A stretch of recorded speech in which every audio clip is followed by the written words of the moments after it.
Hello friends, welcome back to my channel. ये इस ड्रामे की हिंदी एक्सप्लेनेशन का पार्ट 2 है। तो चलिए वीडियो को स्टार्ट करते हैं। मॉर्निंग में मोई ऑफिस के लिए जा रही होती है, तभी उसका पेट डॉग एक फोटो फ्रेम तोड़ देता है। मोई उस फोटो को देखती है। ये फोटो उस टाइम की होती है जब थीन ने उसके क्लोज आकर वो फोटो क्लिक कराई थी। मोई उस दिन के बारे में याद कर मुस्कुरा रही होती है। तभी थीन वहाँ आकर ऑफिस के लिए तैयार होता है। मोई उसे भी साथ ले जाने को कहती है, लेकिन थीन उसे छोड़कर ही चला जाता है। थीन टीपीसी कंपनी में एक हाई पोस्ट का आर्किटेक्चर होता है। उसकी कंपनी एक प्रोजेक्ट की बिडिंग में पार्टिसिपेट करने वाली होती है, जिसके लिए थीन एक बढ़िया सा प्रेजेंटेशन देता है। दूसरी ओर मोई को पता चलता है उनकी कंपनी हैमॉक टीपीसी कंपनी के साथ मर्ज होने वाली है। मोई ये सुनकर शॉक हो जाती है, क्योंकि उसे पता है थीन भी टीपीसी कंपनी में काम करता है। दूसरी ओर यादा के फादर टिच के पास आते हैं ताकि बिडिंग जीतने में वो उनकी हेल्प ले सके। टिच भी उन्हें भरोसा दिलाता है ये बिड वो ही जीतेंगे। ऑफिस में मोई अपनी शादी की बात अपनी बेस्ट फ्रेंड तुमको बता देती है, पर साथ ही मोई उसे मना कर देती है कि किसी को भी इस बारे में ऑफिस में पता नहीं चलना चाहिए। तुम मुझसे पूछती है तुम थीन को कब बताओगी कि तुम टीपीसी कंपनी में काम करने वाली हो। मोई ये सुनकर सोच में पड़ जाती है। घर आकर भी मोई बहुत परेशान होती है। मैं थीन को कैसे बताऊंगी कि मैं उसी की कंपनी में काम करने वाली हूँ। तभी थीन वहाँ आ जाता है और पूछता है, बताओ क्या बताने की बातें कर रही हो। मोई नर्वस हो जाती है, इसलिए बोलती है, मैंने तुम्हारे लिए खाना बना दिया है। दोनों बैठकर खाना खा रहे होते हैं। थीन मोई के हाथों में वेडिंग रिंग देखकर उसे निकाल कर रखने को कहता है। मोई निकाल लेती है और उसे वो बात बताने वाली होती है जिसे बताने से उसे डर लग रहा था। लेकिन थीन को तभी कॉल आ जाता है और वो कॉल अटेंड करने वहाँ से चला जाता है। दूसरी ओर यादा के फादर टिच पर गुस्सा होते हैं, क्योंकि वो बिड टीपीसी कंपनी जीत गई होती है, यानी उनकी कंपनी हार गई होती है। लेकिन टिच को अपने वादों से कोई फर्क नहीं पड़ता और फादर को धमकाकर पैसे लेकर वहाँ से चला जाता है। यादा ये सब देख लेती है और अपने फादर को आकर बताती है टीपीसी कंपनी ने ये बिड थीन की वजह से जीती है और टीपीसी कंपनी के स्टॉक भी काफी बढ़ रहे हैं। इसलिए यादा अपने फादर को आइडिया देती है, मैं टीपीसी कंपनी के शेयर होल्डर को जानती हूँ और वो अपने शेयर बेचना चाहता है। आप उस कंपनी के शेयर्स खरीदकर टीपीसी कंपनी के ओनर बन सकते हैं। फादर को ये आइडिया अच्छा लगता है। नेक्स्ट मॉर्निंग थीन और मोई अपने पेट्स को आपस में लड़ने से रोक रहे होते हैं। तभी थीन को उसके फ्रेंड्स की आवाज सुनाई देती है जो उसी के घर के अंदर आ रहे होते हैं। थीन उन्हें अपने घर के अंदर आता देख मोई को जल्दी से उसके रूम में जाकर छुपने को कहता है। मोई रूम में जाने लगती है, पर रूम का दरवाजा लॉक होता है। फ्रेंड्स अंदर आ जाते हैं तो मोई बुक शेल्फ के पीछे छुप जाती है और थीन से उसके रूम की चाबी मांगती है, पर रूम की चाबी पर थीन का फ्रेंड बैठ जाता है। तो थीन मोई को अपने ही रूम में जाने को कहता है। इसके बाद थीन और उसके फ्रेंड्स खाना खाकर बैठे होते हैं। थीन के फ्रेंड बियर को वॉशरूम जाना होता है, तो थीन उसे अपने रूम के वॉशरूम का रास्ता बता देता है, पर जैसे ही थीन को याद आता है उसके रूम में तो मोई है। थीन बियर के उसके रूम में जाने से पहले रूम के डोर के सामने आ जाता है और आवाज लगाकर मोई को बता देता है कि उसका फ्रेंड वॉशरूम यूज करने आ रहा है। वो ये सुनकर अंदर छुपने की जगह ढूंढने लगती है। थीन बियर को लेकर रूम में आता है और देखता है मोई तो वॉशरूम के अंदर ही छुपी हुई है। तो थीन अपने दोस्त को बाहर छोड़कर पहले मोई को अंदर जाकर छुपाता है और फिर बियर को वॉशरूम यूज करने के लिए अंदर लेकर जाता है। उसका फ्रेंड उसे वॉशरूम से जाने को कहता है तो थीन बाहर आ जाता है। बेचारी मोई को वहाँ बैठकर सब कुछ बर्दाश्त करना पड़ता है। अचानक से मोई के फेस पर छिपकली गिर जाती है और जोर से चिल्लाने लग जाती है। बियर मोई को वहाँ देख लेता है और थीन के सभी दोस्तों को पता चल जाता है थीन एक लड़की के साथ घर में रहता है। इसके बाद थीन के सारे दोस्तों से पूछते हैं, ये लड़की कौन है, क्या तुमने शादी कर ली है, ये तुम्हारी वाइफ है। थीन बताता है ये मेरी सिस्टर है, पर थीन के दोस्तों को इस बात पर बिलीव नहीं होता और बोलता अगर ये तुम्हारी बहन थी तो वॉशरूम में क्यों छुपी थी। कोई बताती मैं वॉशरूम में सो गई थी, मुझे पता नहीं चला। लेकिन इस बात पर भी उसके दोस्तों को बिलीव नहीं होता, इसलिए मोई वहाँ से खाना बनाने का बहाना बनाकर खिसक जाती है। इसके बाद सभी डाइनिंग टेबल पर बैठे होते हैं। थीन के फ्रेंड्स मोई उसके बारे में पूछताछ करते हैं, जिससे थीन के दोस्तों को बिलीव हो जाता है कि मोई थीन की बहनी है। थीन के दोस्तों के वहाँ से जाने के बाद मोई थीन से पूछती है, क्या तुम्हारे दोस्तों की गर्लफ्रेंड्स भी है या नहीं। थीन पूछता है, क्यों, तुम्हें बुरा लगेगा अगर उनकी गर्लफ्रेंड्स होंगी तो। मोई बोलती है, ऐसी बात नहीं है, तुम्हारे दोस्त काफी फनी है पर वो मेरे टाइप के नहीं। थीन पूछता है, तो तुम्हारे टाइप का कौन है।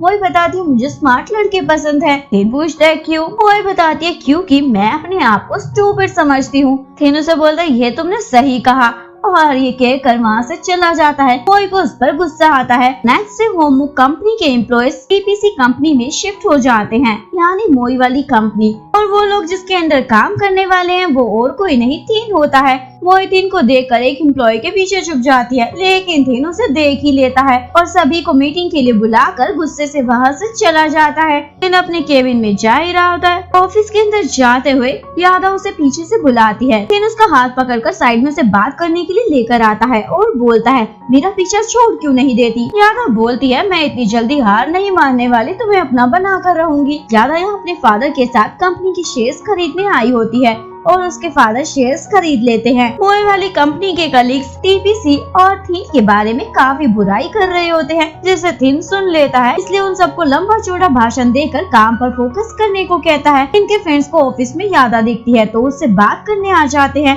क्योंकि थिन के फ्रेंड्स को पता होता है कि थिन पहले यादा को डेट कर रहा था। यादा बताती है, लेकिन अब हम डेट नहीं कर रहे क्योंकि वो शादी कर चुका है। थिन के फ्रेंड्स को इस बात पर यकीन नहीं होता और उनका मुंह खुला का खुला रह जाता है। फ्रेंड्स बताते, थिन हमारा बेस्ट फ्रेंड है, वो हमें बिना बताए शादी नहीं कर सकता, जरूर उसने तुमसे झूठ कहा होगा। तभी थिन भी वहाँ आ जाता है। यादा उसे बोलती है, अगर तुमने मुझे रिजेक्ट किया तो तुम्हारी कंपनी में पोजीशन नहीं रहेगी, क्योंकि मेरे फादर अब इस कंपनी के शेयर होल्डर हैं, तो मैं तुम्हें इस कंपनी से कभी भी निकलवा सकती हूँ। थिन बोलता है, बहुत सारी कंपनियां हैं जो मुझे हायर करना चाहती है, इसलिए मुझे तुम्हारी इन खोखली धमकियों से फर्क नहीं पड़ता। यादा बोलती है, पर जो मैं चाहती हूँ मैं वो हासिल कर रहती हूँ, और उसे किस कर चली जाती है। उसके फ्रेंड्स हैरान हो जाते हैं। इसके बाद थिन अपने दोस्तों के साथ लंच के लिए जा रहा होता है। तभी उन्हें मोई भी बाहर जाते हुए दिखती है। मोई थिन के दोस्तों को देखकर इधर उधर छुपने लगती है, लेकिन थिन का दोस्त बियर उसे पकड़ ही लेता है। दोस्त मोई से पूछते हैं, इस कंपनी में क्या कर रही हो? थिन अपने दोस्तों को बताता है, आज से ये इस कंपनी में काम करेगी। थिन के दोस्त ये सुनकर खुश हो जाते हैं और थिन को बोलते हैं मोई को भी साथ खाने के लिए ले जाते हैं, लेकिन थिन गुस्से से उसे देखकर वहाँ से चला जाता है, लेकिन खाने के लिए इनवाइट नहीं करता। रात को मोई ऑफिस से घर जा रही होती है और थिन के बारे में ही सोच रही होती है। फ्लैशबैक में दिखाया जाता है, थिन ने उसे कहा था ऑफिस में दोनों अपना अपना काम करेंगे और किसी को भी अपनी शादी का सीक्रेट पता नहीं लगने देंगे।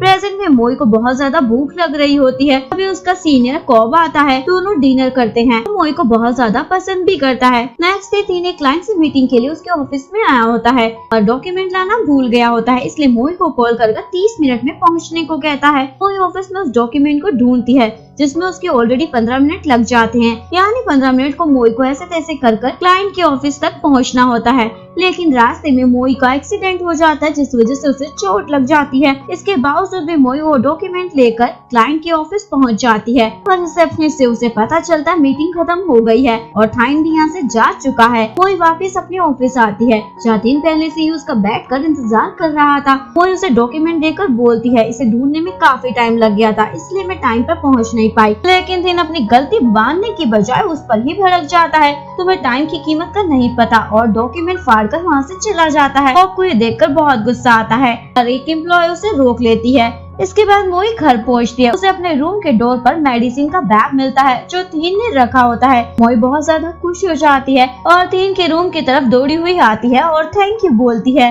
इस पर थिन स्माइल करता है क्योंकि थिन ने ऑफिस में मोई की चोट को देख लिया था। नेक्स्ट डे थिन अपने ऑफिस से निकलकर जा रहा होता है। पीछे से यादा उसे आवाज देती है, लेकिन थिन उसे इग्नोर कर चला जा रहा होता है। यादा उसे फॉलो करते हुए पार्किंग एरिया तक पहुँच जाती है। वहाँ मोई पहले से ही थिन का इंतजार कर रही होती है, पर दोनों को साथ आता देख कार के पीछे छुप जाती है। यादा थिन के साथ बहुत ज्यादा चिपक जाती है। थिन उसे मना करता है, पर यादा के दिमाग में बात नहीं घुसती। वो ये सब तमाशा देखकर अपनी वेडिंग रिंग पहनती है और बाहर आती है। यादा थिन को बोलती है, क्या इस छोटी सी लड़की से तुम्हारी शादी होने वाली है? मुझे बिलीव नहीं होता। मोई बोलती है, तुम बिलीव करो या नहीं, पर हमारी शादी हो चुकी है, इवन हमारे पास तो मैरिज सर्टिफिकेट भी है। यादा बोलती है, आजकल तो मैरिज सर्टिफिकेट कोई भी ले लेता है, इसका मतलब ये नहीं कि उनका रिलेशन हस्बैंड वाइफ वाला है। कोई बोलती है, ये मुझे तुम्हें प्रूफ करने की जरूरत नहीं कि हमारा रिलेशनशिप कैसा है। थिन उसे चलने को कहता है।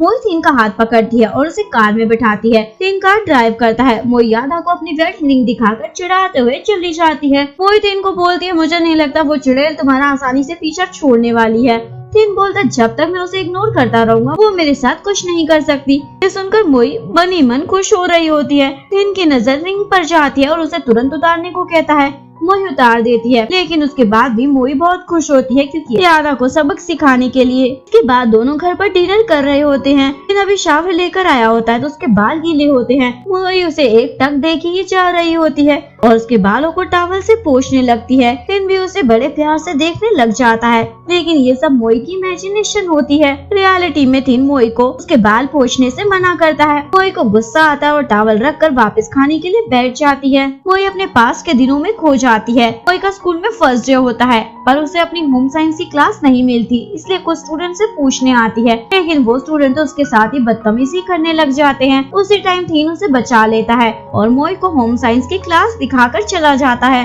उसी दिन मोई को थिन पसंद आ गया था। इसके बाद मोई सच्ची अंट से मिलने उनके घर आती है। सच्ची अंट थिन की मदर होती है। मोई को नहीं पता होता जिस पर उसका क्रश है वो सच्ची अंट का बेटा ही है। कुछ दिनों बाद मोई को सच्ची अंट से पता चलता है कि उनका बेटा थिन भी उसी के स्कूल में पढ़ता है, लेकिन मोई को यहाँ ये बात नहीं पता चलती कि जिस पर उसका क्रश है वो थिन ही है। इसके बाद हमें ग्रेजुएशन डे दिखाया जाता है। उस दिन सभी जूनियर स्टूडेंट ग्रेजुएट स्टूडेंट्स के लिए गिफ्ट लाए होते हैं, जिनके मार्क्स अपने सीनियर्स के इक्वल आए होते हैं। मोई के मार्क्स थिन के इक्वल आए होते हैं, इसलिए वो उसे देने के लिए क्रूज और गिफ्ट लाई होती है। थिन स्पीच देने के लिए स्टेज पर आता है तो स्कूल काउंसिल का प्रेसिडेंट भी होता है और वहाँ थिन का नाम सुनकर मोई को पता चलता है कि उसका क्रश सच्ची अंट का बेटा एक ही है। थिन अपने जूनियर्स के लिए गाना गाता है। मोई उसे देख ही जा रही होती है और उसके गाने को काफी एंजॉय भी करती है। कुछ दिनों बाद मोई को एक गिफ्ट रिसीव होता है जो थिन ने ही उसके लिए भिजवाया था। उस गिफ्ट को देखकर मोई बहुत ज्यादा खुश हो जाती है। फ्लैशबैक से बाहर मोई सोचती है शायद थिन को याद नहीं मेरे और इसके मार्क्स सेम आए थे, पर फिर भी मैं खुश हूँ क्योंकि आज मैं उसके साथ हूँ। इसके बाद मोई अपनी एक वेबसाइट पर शादी से रिलेटेड अपनी फीलिंग्स को शेयर करती है। कुछ दिनों बाद ऑफिस में थिन के फ्रेंड्स भी मोई की उस वेबसाइट को देखकर काफी तारीफ कर रहे होते हैं क्योंकि वो साइट काफी पॉपुलर भी होती है। फ्रेंड्स इस साइट के बारे में थिन को बताते हैं। थिन साइट पढ़ता है। मोई ने प्यार और शादी के बारे में लिखा होता है। उसे पढ़ने के बाद थिन कमेंट करता है, ये सारी बकवास लिखना बंद करो, लोगों को मिसगाइड मत करो। मोई कमेंट का रिप्लाई करती है, मिस्टर थिन, क्या आपको अपना ट्रू लव नहीं मिला या फिर शादीशुदा लाइफ में प्रॉब्लम चल रही है? जिस पर थिन रिप्लाई करता है, ट्रू लव जैसा रियल लाइफ में एग्जिस्ट ही नहीं करता। इस कमेंट को पढ़कर मोई को थिन पर बहुत ही गुस्सा आ रहा होता है। तभी थिन को कंपनी का चेयरमैन का कॉल आता है और उसे अपने केबिन में बुलाता है। चेयरमैन थिन को बोलता है, तुम्हें यादा के साथ रूड बिहेव नहीं करना चाहिए क्योंकि उसके फादर अब इस कंपनी के सबसे बड़े शेयर होल्डर हैं। थिन बोलता है, पर वो ऑलरेडी मैरिड है। चेयरमैन बोलता है, शायद तुम्हें पता नहीं पर उसका डिवोर्स हो गया है। थिन ये सुनकर चेयरमैन को बोलता है, पर मैं ऑलरेडी मैरिड हूँ। इसके बाद थिन घर आकर मोई को सीधा कंपनी से रिजाइन करने को कहता है ताकि उनकी शादी के बारे में किसी को पता न चले, पर मोई मना कर देती है। थिन उसे बहुत ही समझाने की कोशिश करता है। मोई पूछते, तुम्हें शादी को छुपाना क्यों चाहते हो? क्या तुम्हें किसी बात का डर है? थिन बोलता, मैं नहीं चाहता हमारे डिवोर्स के बाद जब हम अलग हो जाएं, तो लोग बातें बनाए कि इसके पति ने इसे छोड़ दिया है। मोई के दिमाग में ये बात नहीं घुसती क्योंकि उसे लगता है थिन अभी भी डिवोर्स के बारे में सोच रहा है, यानी उसे प्यार नहीं करता और गुस्सा होकर रूम में चली जाती है। मोई रूम में आकर रोने लग जाती है और उसे लगता है थिन ने कभी उसकी फीलिंग की परवाह नहीं की, हमेशा खुद को बचाने के लिए उसका इस्तेमाल ही किया है। यहाँ हमें फ्लैशबैक में दिखाया जाता है स्कूल टाइम में खुद को लड़कियों से बचाने के लिए हमेशा मोई को उन्हें अपनी गर्लफ्रेंड बता देता था। फ्लैशबैक से बाहर मोई गुस्से में अपनी वेडिंग रिंग पहन लेती है। अगर आपको वीडियो अच्छी लगी हो तो प्लीज वीडियो को लाइक करें, चैनल को सब्सक्राइब करें, न्यू अपडेट्स के लिए बेल आइकन का बटन प्रेस करें। मिलते हैं नेक्स्ट वीडियो के साथ, तब तक के लिए सारंगे, बाय बाय।